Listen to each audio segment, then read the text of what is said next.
بسم اللہ الرحمن الرحیم۔ پیارے بچوں، السلام علیکم ورحمۃ اللہ۔ آج ہمارا موضوع ہے نعت، جو رسا جاویدانی کا لکھا ہوا ہے۔ تو کل ہمیں اس کی تشریح ادھوری رہ گئی، تو آج انشاءاللہ اس سے آگے ہم ان نعتیہ اشعار کی تشریح کریں گے۔ آپ اپنی درسی کتاب کے صفحہ نمبر 171 پر جائیں اور اچھی طرح سے پڑھیں۔ کرم ہر کسی پر ہے یکساں تیرا، ہے دھرتی کے کندھوں پہ احسان تیرا۔ تو شاعر فرماتے ہیں کہ آپ صلی اللہ علیہ وسلم کی مہربانیاں سبھی لوگوں پر یکساں ہیں۔ آپ نے انسان اور انسان میں کوئی تمیز فرق نہیں کی، سب کو برابر سمجھا اور یہی تعلیم سب کو دی کہ دنیا کے سبھی انسان، چاہے اجمی ہو، عربی ہو، مشرقی ہو، مغربی ہو، گورے ہو، کالے ہو، سب برابر ہیں۔ چنانچہ اس دنیا کے کاندھوں پر، یعنی زمین کے کاندھوں پر، آپ صلی اللہ علیہ وسلم کا احسان ہے۔ جو شفقت مسلمان کے حال پر ہے، وہی غیر مسلم پہ تیری نظر ہے۔ فرماتے ہیں کہ آپ صلی اللہ علیہ وسلم نے صرف ایک مسلمان کے لیے شفقت اور ہمدردی رکھتے تھے، بلکہ غیر مسلم پر بھی آپ صلی اللہ علیہ وسلم کی وہی نظر ہے۔ آپ صلی اللہ علیہ وسلم کی محبت بے کراں ہے۔ تمام بنی نوع انسان کے لیے، اسی لیے آپ کو رحمت للعالمین صلی اللہ علیہ وسلم کے خطاب سے نوازا گیا۔ یہ کردار تیرا نہ کیوں دل کو بھائے، تو دل میں بسے کیوں نہ من میں سمائے۔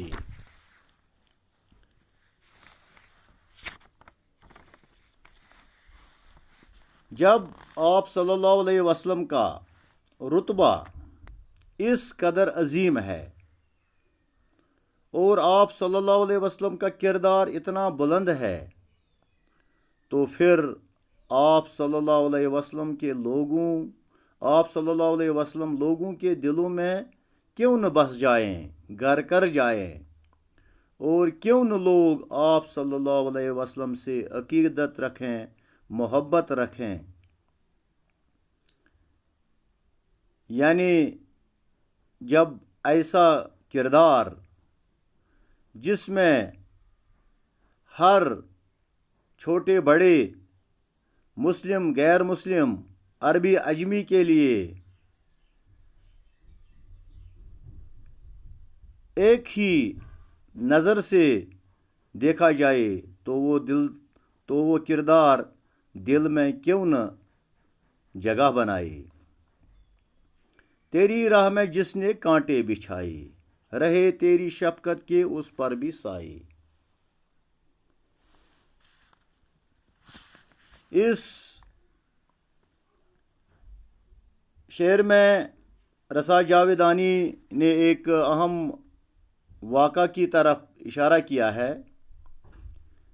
کہ پیارے نبی صلی اللہ علیہ وسلم جب گھر سے نکلتے تھے خانہ کعبہ کی طرف، تو ایک بڑھیا اس کے راستے میں کانٹے بچھا دیتی تھی، ڈال دیتی تھی۔ تو یہ روز کا معمول تھا کہ وہ بڑھیا پیارے نبی صلی اللہ علیہ وسلم کے راستے میں کانٹے ڈال دیتی تھی۔ تو ایک بار ایسا ہوا کہ جب پیارے نبی صلی اللہ علیہ وسلم نکلے، تو اس بوڑھی عورت نے معمول کے مطابق ایسا نہیں کیا تو پیارے نبی صلی اللہ علیہ وسلم اس کے گھر گئے اور پوچھا کہ آج آپ سے ملاقات نہیں ہوئی، تو وہ وہاں بیمار پائی، تو وہ بوڑھی عورت پیارے نبی صلی اللہ علیہ وسلم کے اس سلوک سے بہت متاثر ہوئی، تو اسی لیے شاعر نے فرمایا، تیری راہ میں جس نے کانٹے بچھائے، رہے تیری شفقت کے اس پر بھی سائے، یعنی بجائے اس کے کہ پیارے نبی صلی اللہ علیہ وسلم اس کو ڈانٹ ڈپٹ کرتے، لیکن پیارے نبی صلی اللہ علیہ وسلم نے اس کی عیادت کی۔ تو اے محمد صلی اللہ علیہ وسلم، آپ دشمن کے ساتھ بھی شفقت اور محبت سے پیش آئے۔ جس نے آپ کے راستوں میں کانٹے بچھائے اور آپ صلی اللہ علیہ وسلم کی مخالفت کی، اس کے ساتھ بھی آپ شفقت سے پیش آئے، محبت سے پیش آئے۔ آپ صلی اللہ علیہ وسلم کی پوری زندگی اور آپ صلی اللہ علیہ وسلم کے کردار کو دیکھ کر ہر کوئی آپ کی شان اور عظمت کا قائل ہے۔ قدورت سے ہستی رہی پاک تیری، جچی آنکھ میں شان لولاک تیری۔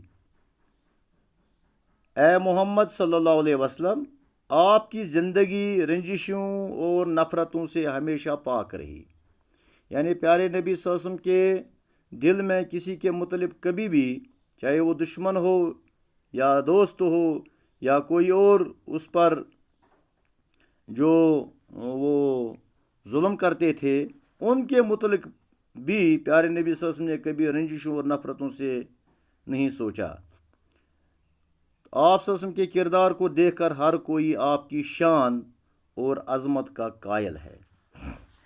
یہ تھی ان اشعار کی، نعتیہ اشعار کی تشریح۔ اب ہم آگے درسی کتاب پر جائیں تو آخر پر کچھ سوالات دیے ہوئے ہیں۔ سوال نمبر 1 ہے، حضرت محمد صلی اللہ علیہ وسلم کیا پیغام لے کر آئے؟ تو جواب ہے، آپ صلی اللہ علیہ وسلم اپنے ساتھ کتاب ہدایت یعنی قرآن حکیم لائے۔ اس میں پوری دنیا کے لیے امن و آشتی کا پیغام ہے۔ شاعر نے کیوں کہا ہے، تو وہ سرو قامت نہیں جس کا سایہ، مگر بن کے رحمت تو عالم پہ چھایا۔ جواب ہے، حضرت محمد صلی اللہ علیہ وسلم ایک قد آور سرو کے خوبصورت پیڑ کی مانند ہے۔ اگرچہ آپ صلی اللہ علیہ وسلم کا سایہ زمین پر نہیں پڑتا تھا، مگر آپ پوری دنیا پر رحمت بن کر چھا گئے۔ آپ صلی اللہ علیہ وسلم کے آنے کے بعد ہر طرف انسان کی فلاح یعنی کامیابی کے آثار نظر آنے لگے۔ تیسرا سوال ہے، تشریح کیجیے، پیام آشتی کا ہے قرآن تیرا، ہوا جاگزیں دل میں فرمان تیرا، کرم ہر کسی پر ہے یکساں تیرا، ہے دھرتی کے کندھوں پہ احسان تیرا، جو شفقت مسلمان کے حال پر ہے، وہی غیر مسلم پہ تیری نظر ہے۔ تو ان اشعار کی تشریح پہلے ہی ہو چکی ہے، اس لیے آپ وہی اچھی طرح سے پڑھیں اور لکھیں۔ پھر ہے سوال نمبر 4، مختصر نوٹ لکھیے، مسدس اور نعت۔ مسدس اس نظم کو کہتے ہیں، یعنی صنف شعر کی ایک صنف ہے مسدس۔ مسدس اس نظم کو کہتے ہیں جس میں 6 مصروں کے بند ہوں۔ ان 6 مصروں میں سے 4 ہم قافیہ ہوتے ہیں یا ہم ردیف بھی ہوتے ہیں، باقی 2 مصرے یعنی 5واں اور 6 مصرے میں الگ قافیہ یا الگ قافیہ اور ردیف ہوتا ہے، تو مسدس کہلاتا ہے۔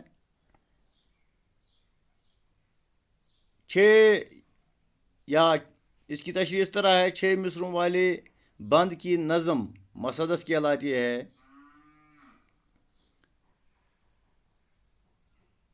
مسدس اردو شاعری میں خاص مقام رکھتی ہے اور اردو کے متعدد شاعروں نے اس صنف سخن میں طبع آزمائی کی ہے۔ تو رسا جاویدانی کا نوٹ جو ہے تو اس کا انشاءاللہ خلاصہ بھی لکھا جائے، تو امید ہے کہ آپ اچھی طرح سے یاد کریں۔ وسلم۔